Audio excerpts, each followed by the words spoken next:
إن الحمد لله نحمده ونستعينه ونستغفره ونعوذ بالله من شرور أنفسنا ومن سيئات أعمالنا من يهده الله فلا مضل له ومن يضلل فلا هادي له وأشهد أن لا إله إلا الله وحده لا شريك له وأشهد أن محمدا عبده ورسوله يا أيها الذين آمنوا اتقوا الله حق تقاته ولا تموتن إلا وأنتم مسلمون يا أيها الناس اتقوا ربكم الذي خلقكم من نفس واحدة وخلق منها زوجها وبث منهما رجالا كثيرا ونساء واتقوا الله الذي تساءلون به والأرحام إن الله كان عليكم رقيبا يا أيها الذين آمنوا اتقوا الله وقولوا قولا سديدا يصلح لكم أعمالكم ويغفر لكم ذنوبكم ومن يطع الله ورسوله فقد فاز فوزا عظيما رب اشرح لي صدري ويسر لي أمري واحلل عقدة من لساني يفقهوا قولي. We begin by praising and sending our thanks to Allah Azza wa Jal for allowing us to see this blessed day of Jum'ah, of Friday, Alhamdulillah. And we ask Allah Azza wa Jal to send His peace and blessings on Rasulullah Sallallahu Alaihi Wasallam and his family and his companions and all those who follow his righteous path till the last day. Ameen. Today, the topic of the khutbah is inshallah discussing the life of one of the family members of Rasulullah Sallallahu Alaihi Wasallam, Salama radiyallahu anha, al-Mu'mineen. A great woman, and we will discuss inshallah some of the trials and challenges that she had in her life and how she was able to overcome these challenges radiyallahu anha. We begin during the time of Rasulullah Sallallahu Alaihi Wasallam. Salama, her real name was Hind bint Abu Umayyah. And she went by the name Salama because her son, his name was Salama radiyallahu anhu. So Salama, she married Abdullah bin Abdul Asad Makhzumi, who was known as Abu Salama.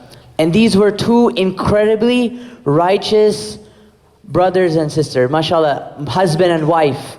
They were incredibly pious, mashallah. And they were amongst the first that accepted the call of Islam when Rasulullah sallallahu alaihi wasallam brought the message. So they were amongst the earliest of companions in Mecca when the call came.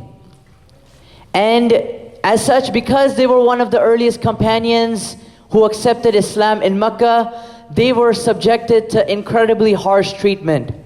Because their clan and their tribe obviously had not accepted the message of Rasulullah sallallahu alaihi wasallam, they subjected both Salama and Abu Salama to incredibly harsh and difficult time in Mecca. It got so difficult on them that Rasulullah sallallahu alaihi wasallam, he gave these two companions of his permission to make hijrah. Where? To the land of Najashi, who was a just king in Africa, current day Ethiopia, Eritrea area.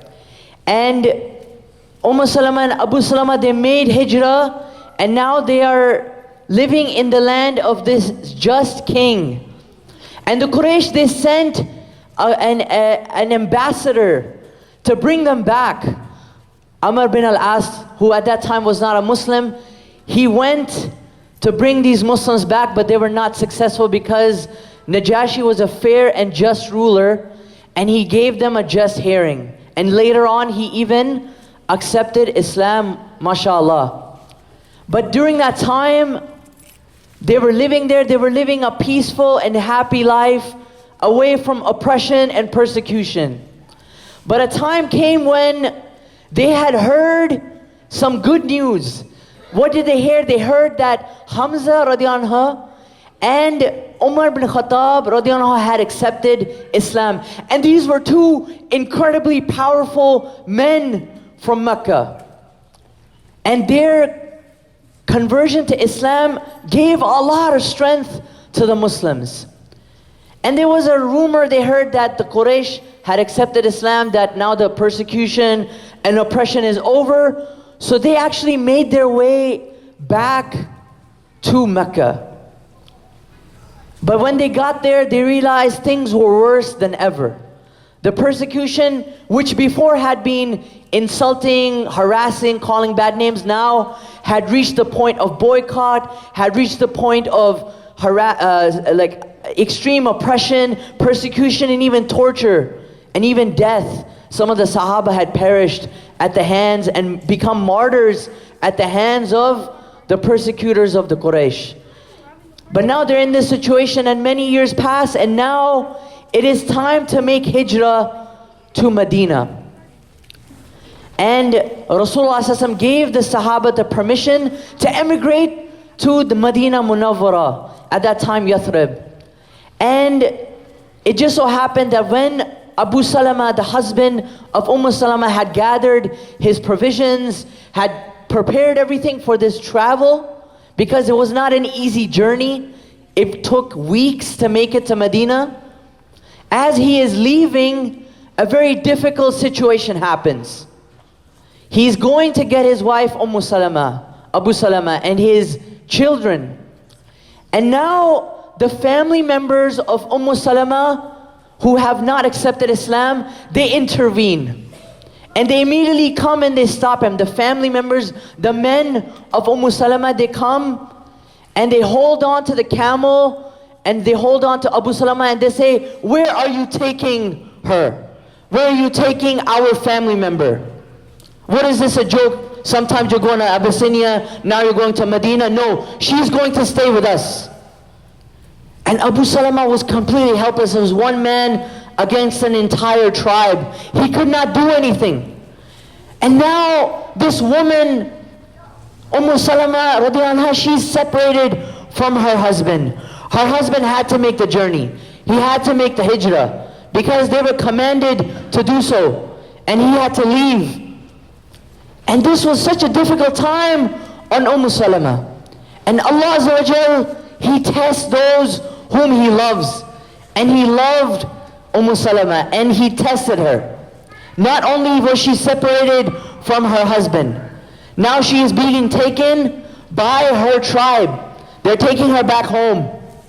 And then the tribe, the Bani Makhzum of Abu Salama, her husband, they intervene. They say, "Where are you taking this boy Salama?" They said, "No, he belongs to us.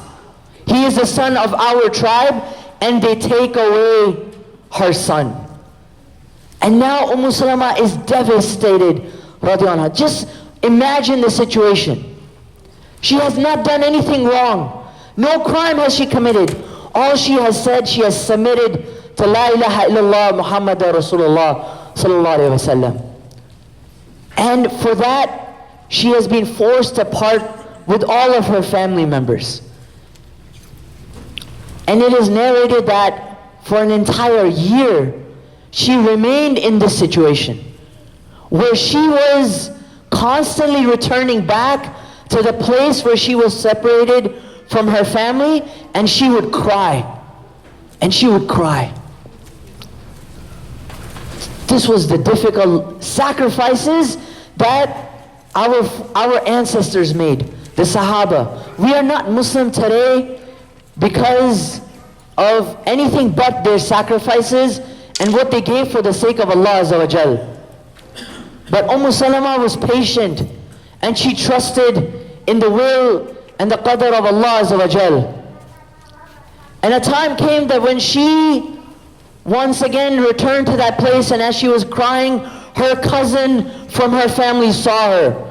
He asked her what was the matter. She told him what had happened. And this cousin, who was not a Muslim, he went up to the family members who had treated her with such cruel punishment, and he let them have it. He told them off. He said, "What are you doing to this helpless lady? Separating her from her husband and her child." And he was able to reunite her with her child Salama, and he was able to get the permission from her family members so that she can emigrate and migrate to Medina. This was Salama, having that thabat, having that firmness on the deen. This was the character that was instilled in her from the teachings of Rasulullah sallallahu alaihi wasallam. Rasulullah sallallahu alaihi wasallam, one of the du'as that he would make most often, as is narrated, he would say, Ya muqallib al-qulub, thabbit qalbi ala dinik. Oh, you who turns hearts, you who is the turner of hearts, turn my heart, make my heart firm on your deen. Give me thabat. This is a dua that we should constantly make in our life, asking Allah Azza wa Jal to make us firm on the deen of Allah Azza wa Jal. And this firmness, my brothers and sisters, is so important. Allah Azza wa Jal, He mentions in an ayah, أعوذ بالله من الشيطان الرجيم, وَمِنَ النَّاسِ مَنْ يَعْبُدُ اللَّهَ عَلَى حَرْفٍ. And of the people is he who worships Allah on an edge. What does it mean on harf? What does it mean to worship Allah on an edge? What is this edge that Allah Azza wa Jal is talking about? فَإِنْ أَصَابَهُ خَيْرٌ اطْمَأَنَّ بِهِ. That when he or she is touched by good, he is reassured by it, meaning he's good. He turns back to Allah Azza wa Jal. But when وَإِنْ أَصَابَتْهُ فِتْنَةٌ انْقَلَبَ عَلَى وَجْهِهِ خَسِرَ الدُّنْيَا وَالْآخِرَةِ. Allah Azza wa Jal says, but if he is struck by a trial, a tribulation, a hardship, he turns away. He turns his face to another direction. And Allah Azza wa Jal says about this person, he has lost the world and the hereafter. Meaning that when times are good, you're good. But when difficulty strikes, when things become hard, you turn away from Allah Azza wa Jal. When things are hard, when it's hard being a Muslim, you turn away from Allah Azza wa Jal, you turn away from Islam. Being a Muslim is too difficult. We ask Allah Azza wa Jal for thabat. And what does Allah Azza wa Jal say after that? ذَلِكَ هُوَ الْخُسْرَانُ الْمُبِينُ. That is what is manifest lost. Meaning, Allah Azza wa Jal is saying that do not be on the harf. Do not worship Allah on an edge. Constantly have thabat. Constantly be firm in your worship of Allah Azza wa Jal. Even if difficult times strike you, stay firm. That too shall pass. Be firm on the path of Allah Azza wa Jal. Make the dua that Rasulullah sallallahu alaihi wasallam has taught us. Ya muqallib al-qulub, thabbit qalbi ala dinik. Or Ya muqallib al-qulub, thabbit qalbana ala dinik. Oh Allah, you who turns the hearts, turn our hearts firmly on your deen. Ameen. And this was the situation of Salama. She has finally gotten her freedom. But now she has an incredibly difficult journey ahead of her. And we will discuss that in the second part of the khutbah. Every Friday there is an hour where dua is accepted. Pray this is the hour and ask Allah Azza wa Jal for forgiveness. وَقُولُوا قَوْلِي هَذَا وَاسْتَغْفِرُ اللَّهَ وَلَكُمْ.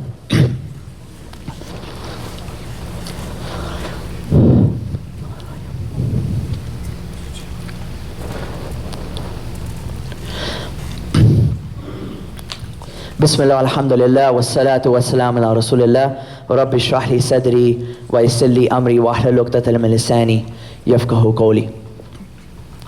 We mentioned having thabat. We mentioned having that firmness of faith. How can we continue strengthening that faith now that we have entered out of Ramadan? We are in the blessed month of Shawwal.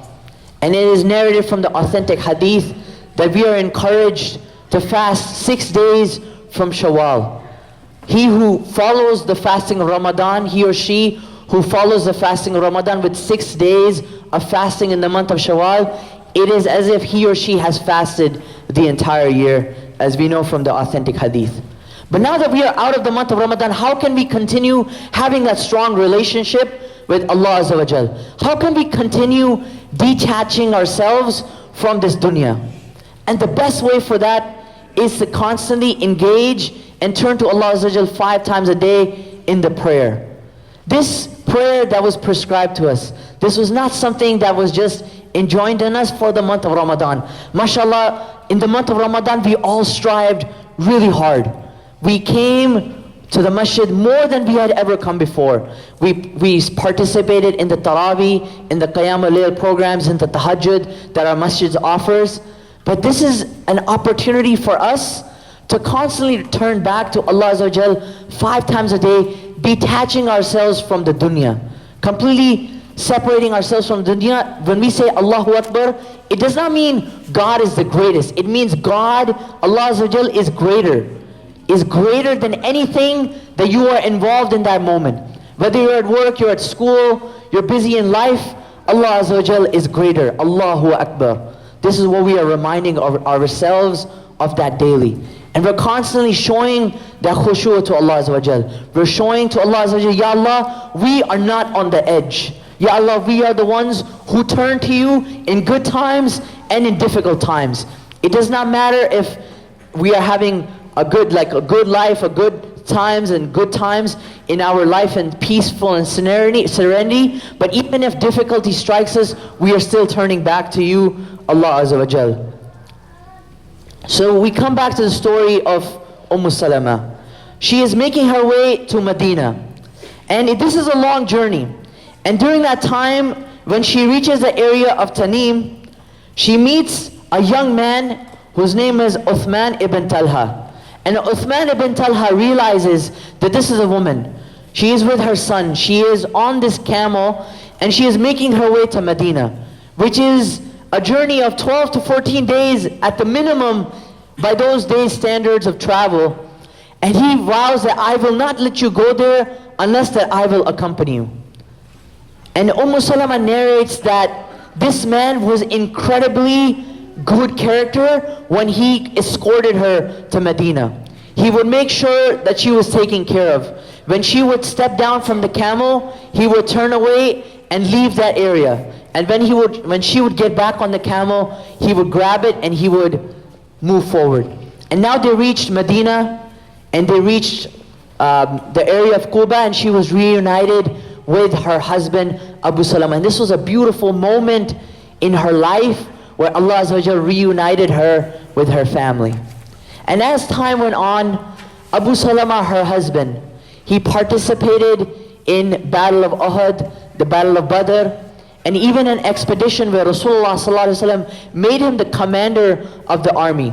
But he suffered an injury by a spear to the side of his body.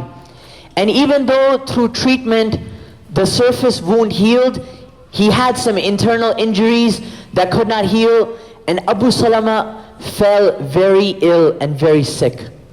And now, as he is on his deathbed,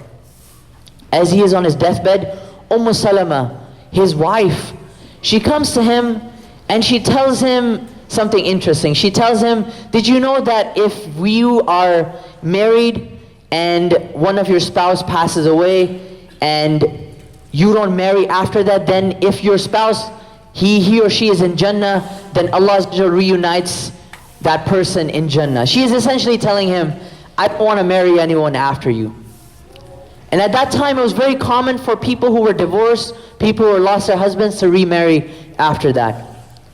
And Abu Salama, being the man that he was, he's told her that he made dua for her.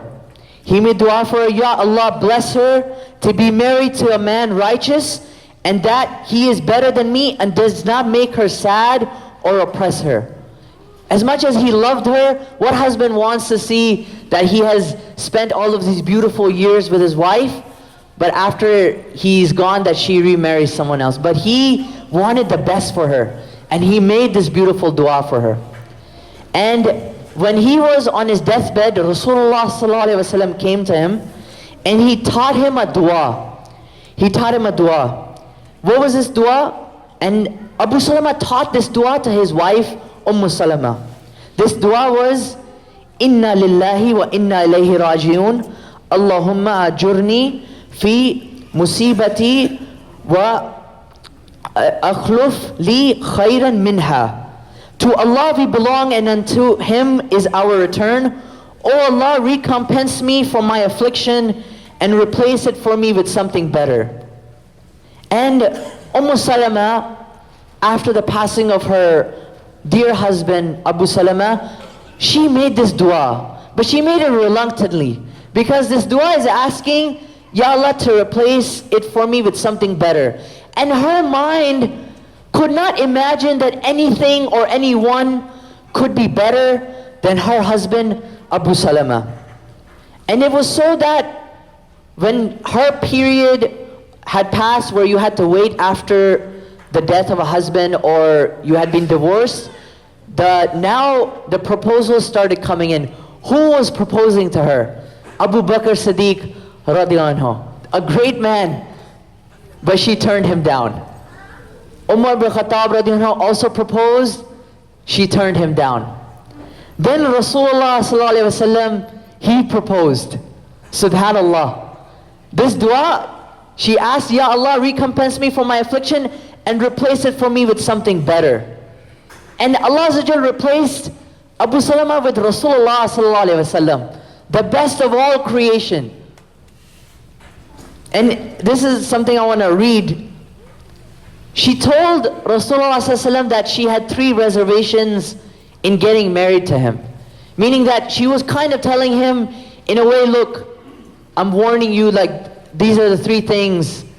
And Rasulullah sallallahu alaihi wasallam asked her what those were. And the first thing was, she of course had an amazing time with Abu Salama, and she was very possessive. She was very proud of the way that she was treated by this amazing husband.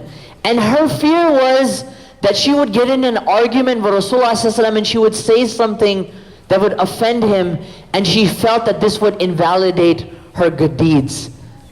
So that was one thing. The second thing was, she said, I am old, I'm an old woman. You know, why would anyone want to marry me? I'm old. And the third was that she said that I have children. You know, I'm not a young single, you know, I have a family to take care of.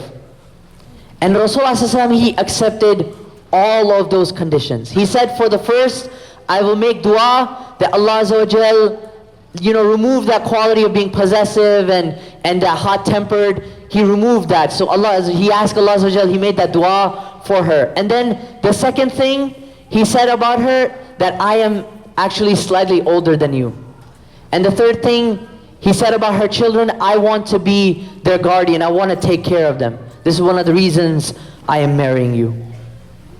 So we have to wonder, really, like, this is how we should be preparing our next generation, by teaching them these stories of the Sahaba. This was a Sahaba that we know from many of the stories from the Seerah. Her most famous incident was after the Treaty of Hudaybiyah, when the Sahaba were very upset and angry at the conditions of the treaty. And Rasulullah sallallahu alaihi wasallam came and commanded them to slaughter the sheep and the goats that they had brought with them, and to shave their heads. None of the Sahaba listened, because they were in such a state of shock and agony. He turned back to Salama radiallahu anha, her wisdom. She told him, you know, you do that, you make the action, you slaughter and you shave your head, and the Sahaba will follow. And Rasulullah sallallahu alaihi wasallam took the advice of Mu'mineen, Salama, and he did that, and the Sahaba, surely they followed. So this is really the lessons that we learn from the life of this beautiful Sahabiya. That this is Mu'mineen, this is the mother of the believers. This is someone that we should take from and see the lessons that we can apply in our life. What are some of the lessons? One is to always have thabat, to ask Allah Azza wa Jal to make you firm on the deen, to constantly ask Allah Azza wa Jal, Ya Allah, do not make us from amongst those who are on the edge, who turn back to you only in times of good, but to make us of those who are grateful to you in times of ease and in times of hardship. And the second is this beautiful dua that we have learned from the tradition of Rasulullah sallallahu alaihi wasallam, that we are all going through a hardship and difficulty in our life, and we can all benefit from turning back to Allah Azza wa Jalla and asking Him, Inna lillahi wa inna ilayhi rajiun. To Allah we belong and unto Him is our return. Allahumma ajurni fi musibati wa akhluf li khayran minha. To Allah we belong and unto Him is our return. O Allah, recompense me for my affliction and replace it for me with something better. So for those of us who are going through that hardship and trial, and we have lost something that was very dear to our hearts, we ask Allah this dua and we make this dua for them. Today, I've been asked to make an announcement, to make a dua for a very special person from our community. I ask each and every one of us to make dua for 29-year-old Liana Anwar. We ask Allah Azza wa Jal to grant her shifa. She will be undergoing a stem cell transplant from her brother today in order to cure her aggressive form of leukemia. We ask Allah Azza wa Jal to give her complete and lasting shifa, and that her immune system will never fail and the cancer will never return. And we also make dua for Tahira Ahmed, the grandmother of Salma and Ali. She is very sick and in the hospital. So we ask Allah Azza wa Jal to cure her of her sickness, to grant her shifa, and to grant her good health, and to grant patience to her family during this difficult time. We ask Allah subhanahu wa ta'ala to bless us in our health, in our wealth, and our iman. We ask Allah Azza wa Jal to put His barakah in our lives.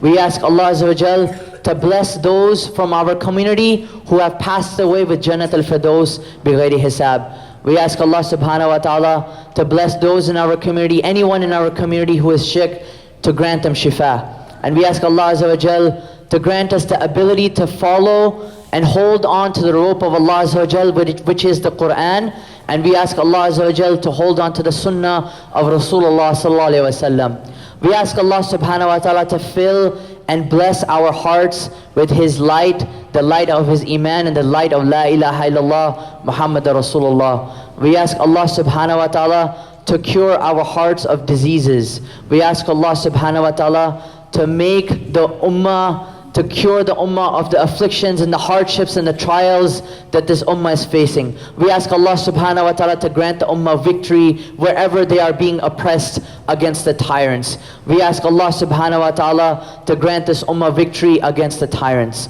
Allahumma izzal Islam wal Muslimin. Allahumma izzal Islam wal Muslimin. Allahumma izzal Islam wal Muslimin. Allahumma anta rabbi la ilaha illa ant. Khalaqtani wa ana abduk. Wa ana ala ahdika wa wa'dika mastata'at. A'udhu bika min sharri ma sana'at. Abu laka bi ni'matika alayya wa abu bi dhanbi faghfir li fa innahu la yaghfiru dhunuba illa ant. Rabbana atina fid dunya hasana wa fil akhirati hasana wa qina adhaban nar. ربنا لا تزغ قلوبنا بعد إذ هديتنا وهب لنا من لدنك رحمة إنك أنت الوهاب. عباد الله إن الله يأمر بالعدل والإحسان وإيتاء ذي القربى وينهى عن الفحشاء والمنكر والبغي يعظكم لعلكم تذكرون. اذكروا الله العظيم يذكركم واشكروه يزدكم واستغفروه يغفر لكم واتقوه ويجعل لكم من أمركم مخرجا وأقيموا الصلاة.